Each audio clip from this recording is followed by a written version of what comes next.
If you purchased an iPhone in the last couple years and wanted a clear case to show off its color or design, you likely noticed this circle pattern on the back, which would not only obstruct the view of your phone, but likely draw some confusing glances from family and friends. So what is this white circle, and why did Apple put it on the back of their clear cases?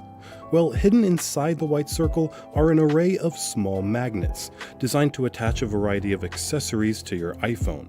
Apple calls it MagSafe, and it was introduced with iPhone 12 in 2020. While the feature shares its name with MagSafe on the MacBook Pro and MacBook Air, it's actually a completely different technology.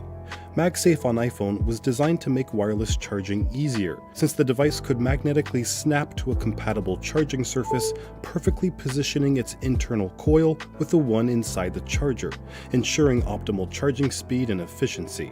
But if the iPhone itself has this circle of magnets inside, why does its case need them too? Well, it's because the case covering the phone's internal magnets make them weaker.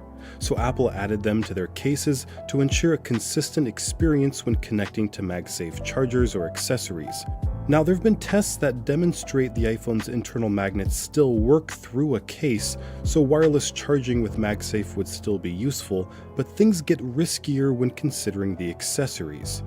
If you don't have an iPhone case with additional magnets, then products like the MagSafe wallet or MagSafe battery are more likely to fall off in your pocket or even in your hand due to reduced magnetic strength.